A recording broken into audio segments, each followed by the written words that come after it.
from Kenya. I work for an organization called Cheer Up, which is a child-focused or child-centered organization implementing programs in Kenya. And we work aloud children. And today, I'm going to present my presentation is on AIDS and HIV suppression conference. This is about viral load suppression outcomes across age cohorts of HIV positive children in Kiambu County, which is in central Kenya. I work there as a program coordinator. Move.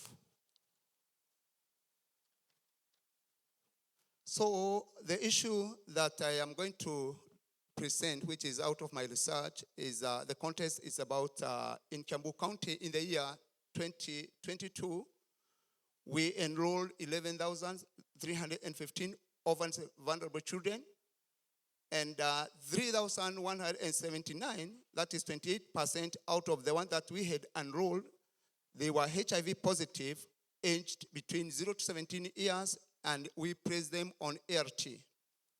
And this is in alignment with the UNAIDS 9595 targets. And we targeted HTS for children and caregivers. And the challenges that we raised is that persistent gaps. There were persistent gaps in ART adherence and viral load tracking across age cohorts. Next. I want to affirm that there are no conflict of interest related to the content, partnership, or funding sources presented in this abstract.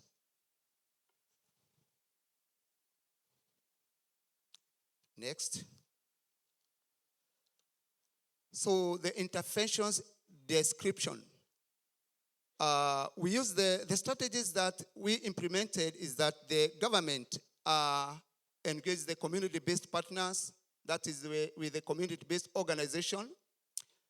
And we also supported the nutrition support programs, adolescent mentorship initiatives, caregiver education, innovative viral load monitoring, and those were the intervention pathways that we gave to those who were placed on ART.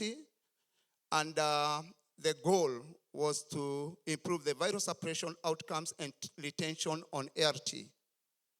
Next. So the data methodology that we used was that reviewed period was September 2022 to June 2024. And the data sources, or we got our data from the CPIMS, that is Child Protection Information Management System. We also liaised with the HIV care registers from the facilities, and we also looked at the partner database. So the sample size for our survey was 864 OVC were on LT, and 47% were males, and 53 were females. So viral suppression stress by age is this is the outcome of what we found out after when we looked at the suppression rates for children who are below 1,000 copies per ml from the year 2022-23 up to 24.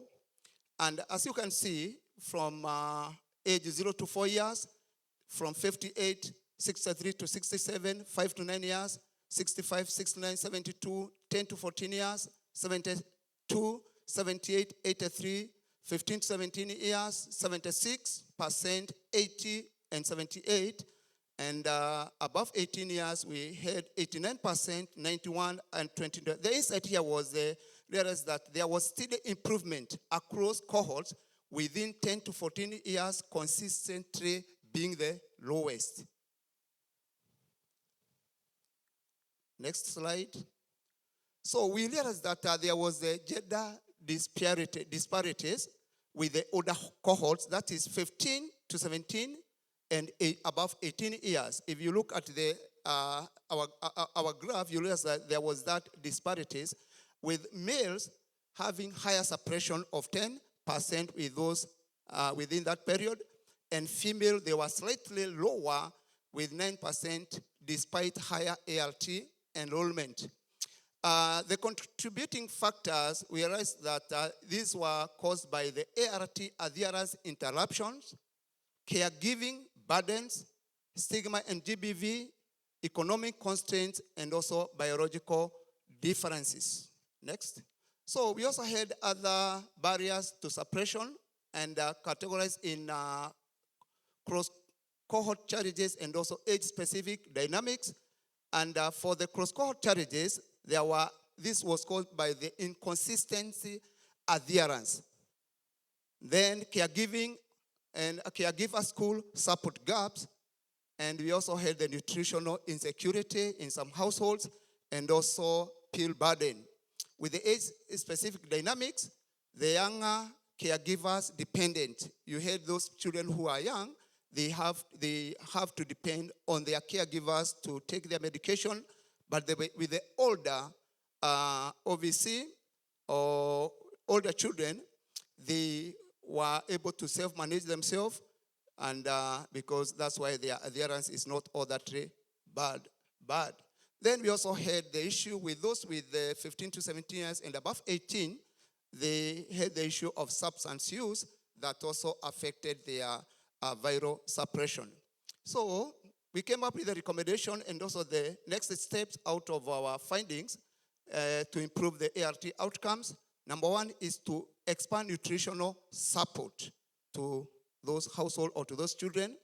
Number two is to implement adolescent-focused disclosure practices and also enhance mentorship and peer support programs in schools and also in the communities and also in the churches, and adopt real-time adherence technologies that will help us to be tracking the viral road tracking on a timely basis. And when we put these recommendations, we are sure that we'll have the strengthening age-specific interventions will optimize viral road suppression outcomes and contribute to the achieving the UNITE's 95-95 target. So in conclusion, our data tells a story that age and gender profoundly shape ART outcomes and scale age-specific interventions. That is what will help us even to AIDS. These children are not just numbers, they are stories of resilience. So let us all respond not only with clinical precision, but with moral urgency, because behind every data point is a child waiting to thrive. So thank you very much. That's all. Next slide. So thank you very much, and I want to thank our partner in Kenya. We have VIV Healthcare UK Limited and also the government of Kenya. We also had the USAID funded program on this, but we can't use their logo. But I can thank them even without a logo because of the issue that came up with the donation from the US. So thank you very much once again. We look forward to heading this battle together. Thank you so much. So, Reverend Samuel, can you just stay here for just a moment? We have plenty of time because we have one panelist. So if people have questions for Reverend Samuel, you're welcome to sit if you prefer. We can make this like our living room. Here, have a seat. If people have questions for Reverend Samuel, we do have time for questions. And then also, Reverend Samuel, you do have the stage. So if you did want to share any more information about your organization and the work you're doing in Kenya, here's your opportunity. You have an audience here. So I just hand back to you. First, let's see if there's questions from the audience. So I see Shafika Saji from UNICEF. Dr. Shafika Saji, love to hear your question. And then we have some other questions here afterwards. Thanks so much, Reverend Samuel, for those data. I was confused about something, and maybe I was too far back to be able to see clearly.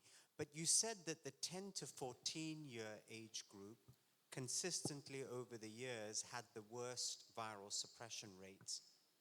When I looked at the data, it seemed to be the youngest kids, the 0 to 4 kids, that had lower numbers. But maybe I was too far back to see clearly. So could you elaborate further on that?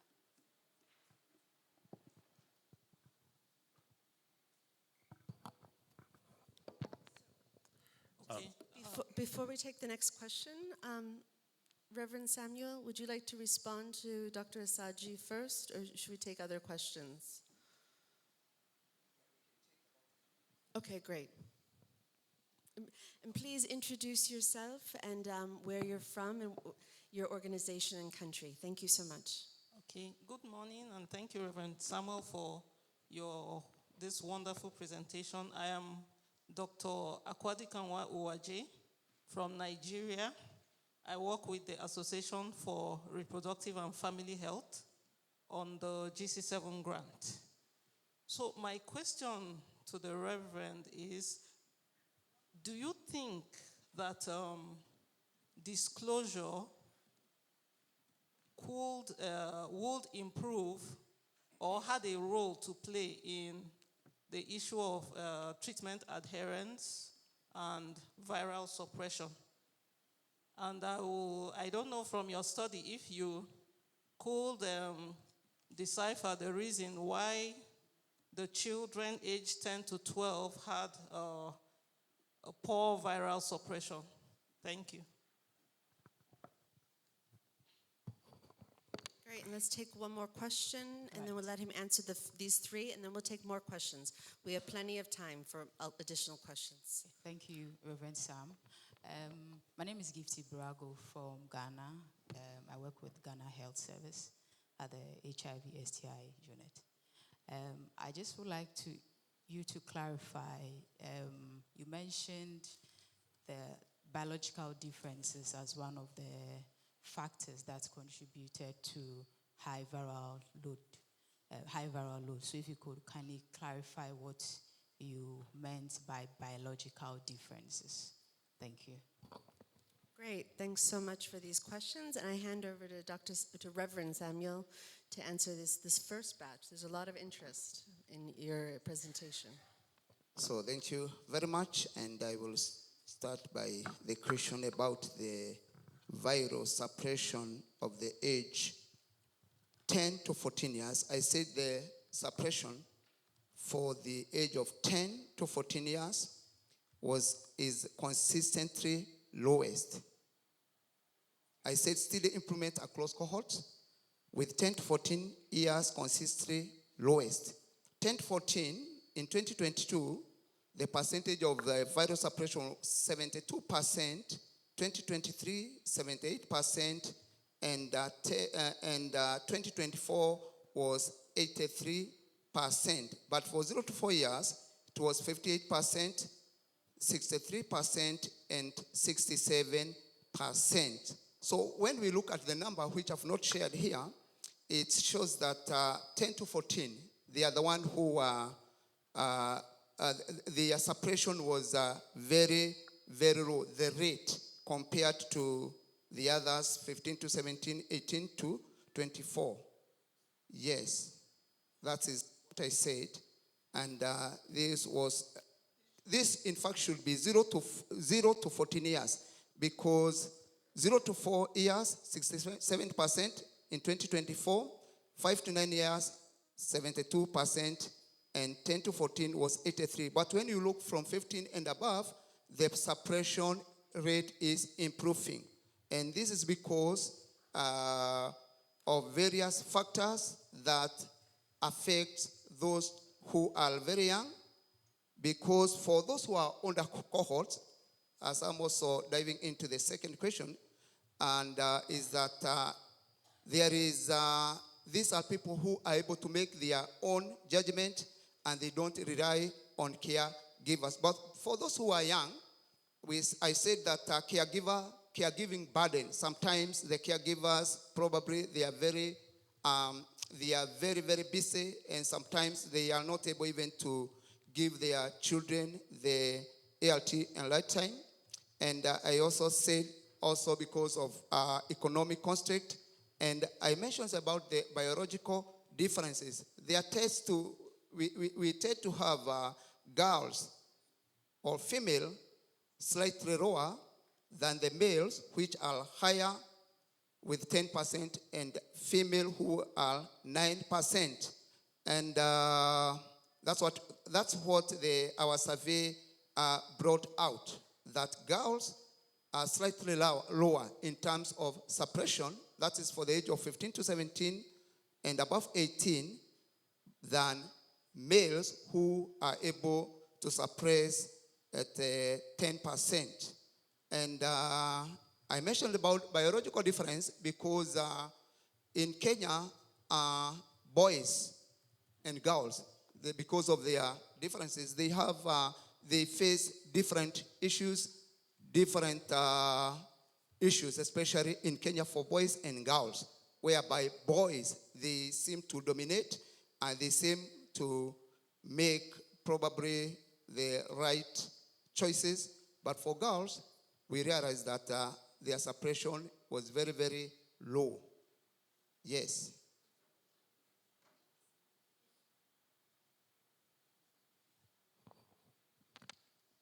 Yeah, that's all. Okay, and the gentleman sitting here in the middle has been waiting to ask his question. And this gentleman off to the right, you were here already. And then we definitely need a lady. Oh, you two have to, you join Thank you together, very you much. two. Okay. Thank you very much, Reverend. My name is Professor Idoko. I'm a retired adult treatment physician. It's intriguing. You know, I'm going back to where you stopped. The difference between boys and girls. In adults is the reverse. And the reason is obvious because there is less stigma with adult women and they are much more adherent. So I want you to elaborate more on that. Did you look at all those issues, particularly in this cohort between boys and girls? So we'll take two more questions. So this gentleman's been waiting very patiently. Do you have a microphone? Yeah. Great, go ahead. Yes, thank you so much. My name is Putjungwepe from South Africa. I work for the Department of Health. I just want to find out, so the under fives that you mentioned, that they had about 60-something% in terms of viral load suppression. That is also a struggle that we have in South Africa as well. And some of the contributing factors to that, of course, is the caregivers' lack of knowledge about treatment and the efficiency, the treatment efficiency. So my question is with regards to what are some of the interventions that you are proposing specifically for that age group? Because I'm assuming those infections are as a result of the mother-to-child transmission. So what are you recommending? Because we have been providing that education to this particular caregivers, but we haven't seen improvement in as much as that is concerned. The second question, of course we can talk about the viral load. I want to find out about the remaining in care. So as part of dissecting this issue, I want to find out whether these are people that do come to the facilities to collect their medication and somehow they don't get to suppress, or indeed these are missed appointments in terms of collecting medications at their various sites. Thank you so much. So Go ahead. Yeah, so thank you very much. I'll start by responding to the first question. It's about biological differences for viral suppression disparities between males and female. You realize that males in Kenya, let me say in Kenya, probably in the area where we are implementing, is that boys are given more priority than girls, to an extent that even when it comes to the issue of even schools or given opportunities, this one happens mostly to boys, because boys are regarded as the, let me say, use the word dominant, because a boy in Kenya is regarded as higher than girls. But for girls, and they are also weak sex, and even in matters to other areas. So that means when they attain the age of probably going to school and also out there, they are not able to probably to take their medicines at the right time. But for boys, they are able to fight stigma more than boys, more than girls. I think that could be one of the issues that has been affecting the disparities with the different genders, that for female and male. So when I come to the question on, can you repeat your question again, the first question?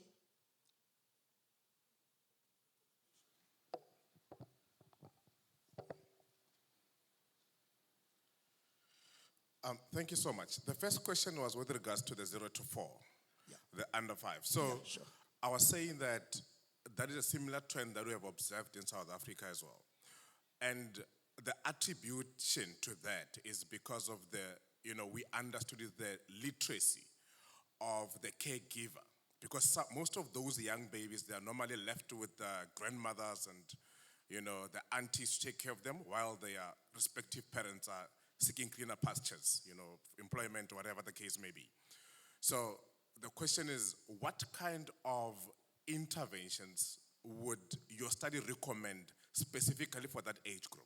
Thank you so much. So thank you very much. And for that age cohort, 0 to 14 years, they rely purely with their caregivers to take the medication.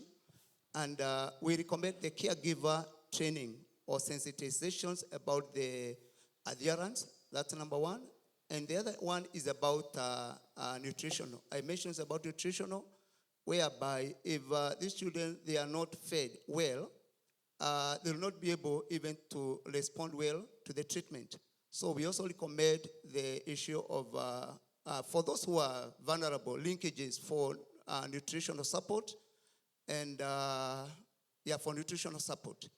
And something else that we're also doing, and some of you realize that, I don't know whether this happens in other countries, that households, most of the households who are suffering HIV, they are very vulnerable. That means most of these caregivers, they go out to look for employment and they leave their children back home. That means the issue of economic empowerment is another thing that we are trying to do. We are trying to see how we can strengthen the household so that they'll be having enough food for their households. Those are the two interventions that we are applying and we can also recommend. So the other one is you asked about.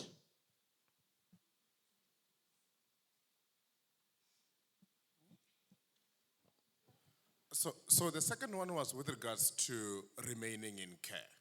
So what I meant by that was, do these people that are failing to suppress, are they presenting in facilities to get the medication and somehow they don't get to be, that medication that doesn't get to be administered, or is administered and somehow biological differences make it difficult for them to suppress? So I'm trying to kind of figure out whether is an issue of missed appointments or in terms of getting their medication, or they do collect the medication, but on a regular basis, but however, they still fail to suppress. Thanks. Yeah, in most cases, it's because of the missed opportunities. That's where you find maybe those who are affected with high VL, they are those probably they missed 1 or 2 opportunities to get the medication or to have their viral load being tested. And the other one is probably this is about the opportunistic infections. Maybe along the way they acquire or they are suffered another illness that contributed to the issue of not suppressing in the right way. So those are the 2 factors. Okay, this is great. Thank you so much. We only have time, I think, for 2 more questions, and but you can speak with Reverend Samuel after the session. And these 2 beautiful ladies sitting here have been waiting very patiently, so I'll give the last 2 questions. 1, 2. Je vais poser ma question en français. Alors, Shafik, tu viens ici pour faire la traduction? Ouais. Parce que ton français est mieux de moi. Shafik, il est un copain depuis quelques années. Il vient de Kenya via Angleterre, maintenant aux États-Unis. Mais son français est mieux de moi. Parfait. Ouais, allez-y. Pour toi, pour faire la traduction. Alors, il a décrit, je suis Aminata Diak, je suis pédiatre du Sénégal. Et je suis là, je travaille pour le réseau Enfants VIH en Afrique, le réseau EVA. Il a décrit différentes stratégies pour améliorer la suppression virale et la rétention dans les soins. Donc, l'appui communautaire, la prise en charge nutritionnelle. Je n'ai pas entendu qu'il a parlé de l'annonce et de l'âge à laquelle il faisait l'annonce du statut. Alors, ma question, c'est est-ce que ce n'est pas ça qui explique peut-être l'amélioration de la charge, de la suppression virologique après l'âge de 15 ans qu'il montre dans son tableau? Ok. Merci. Si j'ai bien compris, this Dr. Aminata is from Senegal. She works with the EVA network, which is a West African network of pediatric HIV providers. So her question was related to the strategies that you described to improve viral load. And specifically, she was asking about disclosure and what age you typically do disclosure at. And have you noticed an improvement in the viral suppression rates following disclosure? Est-ce que j'ai bien expliqué? Merci. Yeah, thank you very much, and for that very important question. The issue of disclosure also is affecting the viral suppression, because you realize that those children who don't know their HIV status, they even don't know why they are taking the medication, they tend to have high VL, especially if they miss. But when the disclosure is done, two things happen. First, we have those who will react, and probably due to maybe bitterness, they were not prepared. They were taking medication, but they never knew why. Some of them, they tend to miss. They refuse, or they don't take as they try to cope with the situation. But during that period, you realize that the viral load is high. But after some times, when they go through the counseling, they are able now to adapt and to accept. They accept now to take the ARVs. They are now able to cope and they are able to manage their viral suppression. And So Reverend we have two cases here. One, for those who don't know. They take medication. They don't know, without knowing, they are given by their parents. So at that young age, they tend to be stable, to be good during that time. But after disclosure, something happens in between. Some of them will react because of not believing why they were. So some even refuse. But after some time, they go through the counseling, they now pick, and they are now able to have their viral suppression. Yeah, that's the instances. And what age typically? So 9 years. Currently is 9 years. 9 ans. Yeah. Okay. Vous avez bien compris? Oui. Ok, merci. Deuxième question en français. Deuxième question en français aussi. C'est bon, ça va pas être long. Merci beaucoup, mon révérend. Donc, je suis le docteur Ndeifatou Ngom du réseau EVA, la directrice exécutive. Merci pour cette excellente question. J'avais une question et un commentaire. En tout cas, pour les enfants de 0 à 4 ans, on a vu que la suppression virale est très faible, malgré la progression au fil des années. Est-ce qu'il ne faudrait pas interroger les schémas thérapeutiques? Parce qu'on a vu, au fil du temps, ça s'améliore un peu, peut-être en changeant les schémas thérapeutiques. Parce que c'est des échecs de la PTME, ils ont été déjà exposés, et certainement à cause de ces échecs-là. Pour les autres enfants, les grands enfants, on a changé de molécule. Ça, c'était la première question. Le deuxième commentaire a trait aux adolescentes chez qui la suppression virale est plus importante que chez les garçons. Donc, je m'interroge parce que c'est ces adolescentes-là qui vont tomber enceintes et qui vont éventuellement, avec une charge virale élevée, transmettre le VIH à leurs futurs enfants. Donc, de ce point de vue-là, il faudrait peut-être développer des interventions spécifiques pour ces adolescents. Merci. Pour les filles. Oui, pour les filles. So the first question is, in the younger age group, sorry, my colleague is also from the EVA network, a doctor from the EVA network in Senegal. The first question is related to the youngest age group, 0 to 4, and she's wondering if perhaps the therapeutic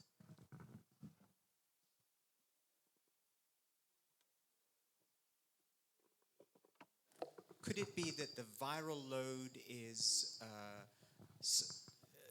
not so well suppressed in those kids because of a problem with the actual drugs that they're being prescribed, because things seem to improve as the kids grow older. So is there a therapeutic switch that's happening between the youngest age group and the older age group that might partially explain why you see those poor viral load suppression rates in the very youngest age group?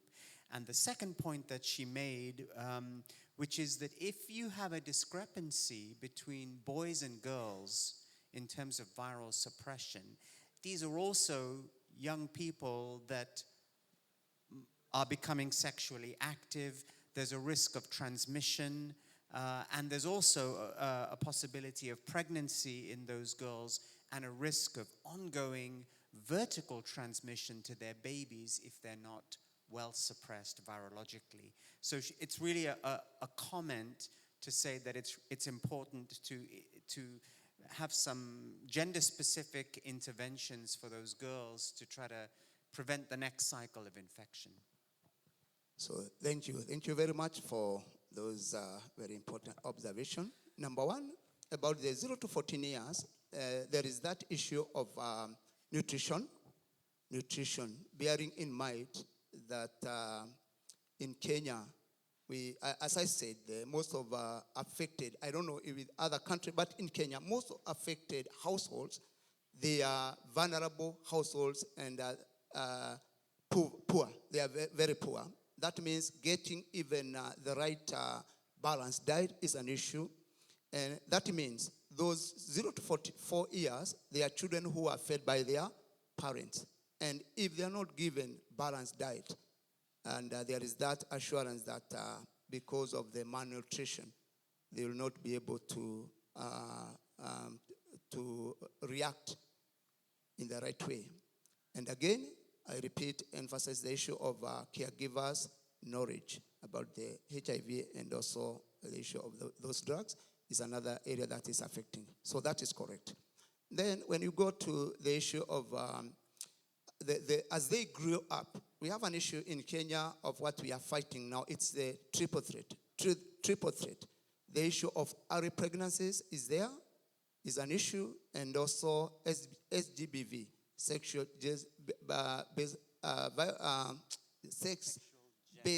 gender-based virus is an issue. It's an issue that has even made the government to have committees at sub-county levels to fight the triple threat. And that means there is that issue of the sexual activities whereby we have very little girls becoming pregnant and also having children. That means boys are not also left out because they are the perpetrators of the same. So I agree with you, and it's an issue that the government is also trying to fight on how to fight the triple threat. Yeah, I agree.